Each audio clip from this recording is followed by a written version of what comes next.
Shots on Radio City 91.1 FM. ప్రతి ఒక్కరి జీవితంలో ఆలోచనలే ప్రధాన పాత్ర వహిస్తాయి. ఎవరిని ఏ స్థితికి చేర్చాలో అవే నిర్ణయిస్తాయి. జ్ఞాపకమంటే గత అనుభవం, దాని తాలూకు వ్యక్తీకరణే ఆలోచన. మనిషిని వెనక్కి లాక్కెళ్లే శక్తి దానికి ఉంటుంది.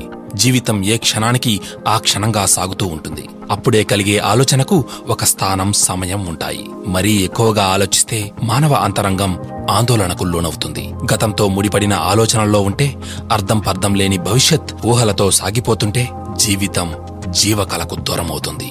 జీవిత పరమార్థం ఎప్పుడూ వర్తమానంలో ఉంటుంది, అంటే ప్రస్తుతంలో ఉంటుంది. ఆ స్పృహనే మనిషి అలవర్చుకోవాలి. అటువంటి దృష్టి అతడు కేవలం ఆలోచిస్తూ కూర్చుంటే రాదు. అది నిశ్శబ్దంతో వస్తుంది, మౌనంలో పురుడు పోసుకుంటుంది. అదే విలక్షణ స్థితి. మనిషి తన చుట్టూ తానే గోడలు నిర్మించుకుంటున్నాడు. అందులోంచి బయటపడే ప్రయత్నం అతడే చేయాల్సి ఉంటుంది. దానిలో భాగంగా గురుబోధల్ని ఆకలింపు చేసుకోవాలి. ఆధ్యాత్మిక మార్గాన్ని అనుసరించాలి. ఆలోచన కోరికకు కారణమవుతుంది. ఫలానాది నెరవేరితే భవిష్యత్తు బాగుంటుంది అంటుంది కోరిక. మనిషి ఆనందపడతాడు. అంటే కోరుకున్నది జరుగుతుందన్న భ్రమను ఆలోచనే కలిగిస్తుంది. మనిషి ఆ భావానికి లోను కాగానే లోపలి ఆలోచనకు ఎంతో బలం చేకూరుతుంది.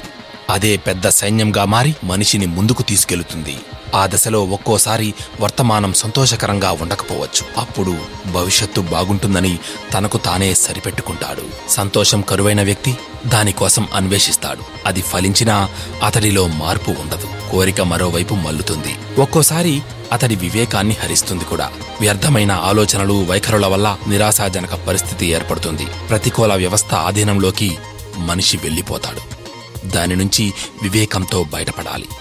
దేన్ని ఎప్పుడు స్వీకరించాలో, ఎలా తిరస్కరించాలో మనిషికి తెలియాలి.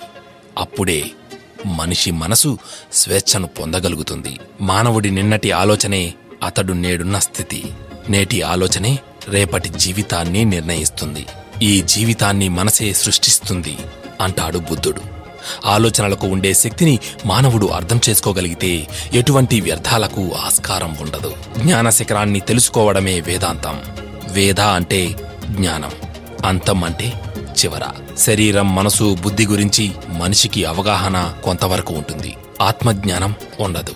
అది పొందేందుకు, సహజ స్వభావాన్ని కనుగొనేందుకు వేదాంతం దోహదపడుతుంది. స్వతంత్రంగా ఆలోచించేందుకు, జీవన సారాన్ని గ్రహించేందుకు శిక్షణనిస్తుంది. తాత్కాలిక ఆకర్షణల నుంచి తప్పించి శాశ్వతమైన వాటి జ్ఞానాన్ని కలిగించి మార్గాన్ని నిర్దేశిస్తుంది. సూర్యోదయంతో ప్రతి చీకటి రాత్రి కథ సమాప్తమవుతుంది అనే ఆలోచనే బాగుంటుంది.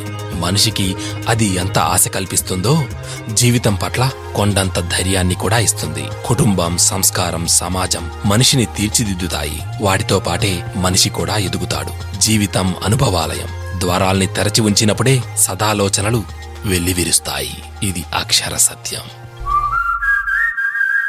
Radio City Podcast.